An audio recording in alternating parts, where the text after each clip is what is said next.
Hi again then guys, and welcome to episode 8 of Heavy Hitters, the review series for Gran Turismo 6's trucks and SUVs.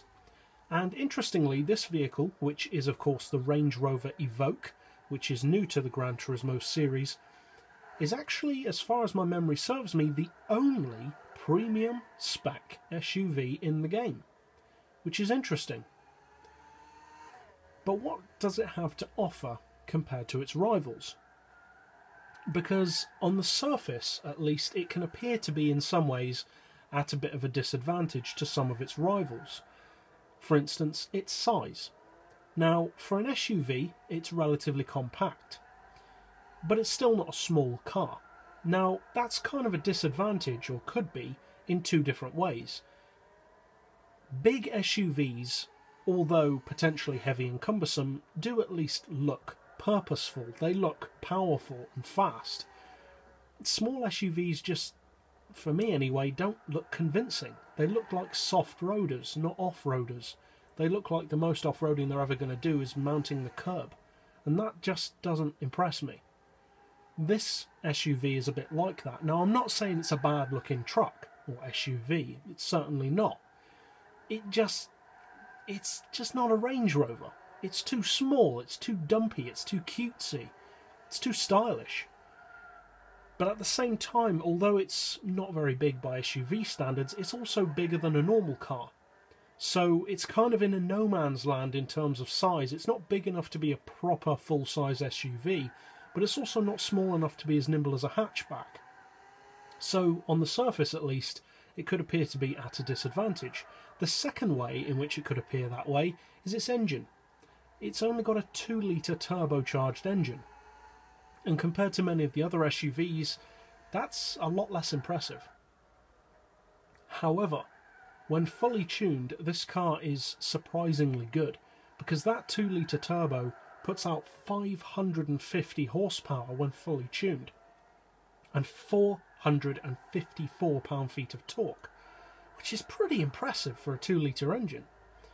Now, the weight, perhaps surprisingly, is not the best of the SUV class.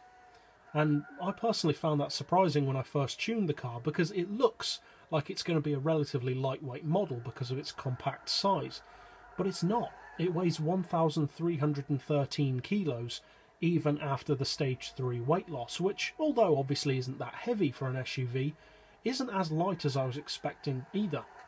However, thanks to its surprisingly high power output, the power-to-weight ratio on this SUV is still a very respectable 427 horsepower per tonne, which, for an SUV of any size, is very good. Now, incidentally, the PP, when you fully upgrade this model, is 561, which, although perhaps higher than you might expect, isn't the highest of the SUV class. And whereas with other numbers being higher is usually better, PP is always better to be lower, because if your vehicle has a lower PP, that means that you can use it in lower PP races to better effect. You don't have to restrict it as much as a vehicle which is naturally higher. For instance, if you wanted to race this car at the 550 PP level instead of, say, fully tuned in its 561 PP state, you wouldn't have to do much to it to get it down to that level.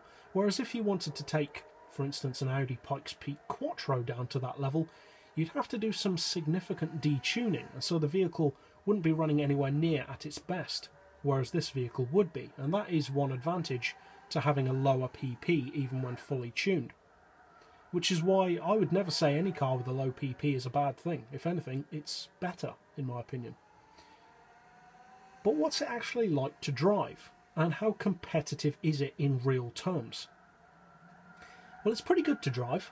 There's plenty of grip, which isn't surprising, and it handles itself very well.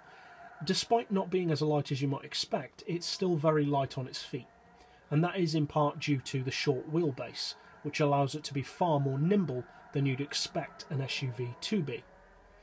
Now, as far as how competitive it is, most of its competitiveness is around tight tracks, because it has two things which lend itself towards those tracks: a short wheelbase and fast acceleration off the line. The top end performance isn't that amazing compared to the other SUVs. It's not slow, but it's not as quick as many of them. The acceleration off the line, though, can keep up with any of them, especially with a more drag-inclined tune setup. In fact, this SUV can launch off of the line with NOS in under 2 seconds, as I proved in my drag setup for this very SUV. So it's quick off the line, quick for low-end acceleration and torque, and has a short wheelbase which lends itself to being nimble. And because of those two attributes in particular, it's actually very good for city and very tight country track racing against its rivals, especially SUVs, of course, where most of them tend to be very big and clumsy. This one is compact, relatively light, handles itself very well, and is nimble. So overall, it's a good SUV, and despite being 60 grand, which is reasonably expensive, it's very good at its own little niche in the market, and you can of course win it in career mode. So that's it for this review. I'll see you guys next time, and as always, thanks for watching.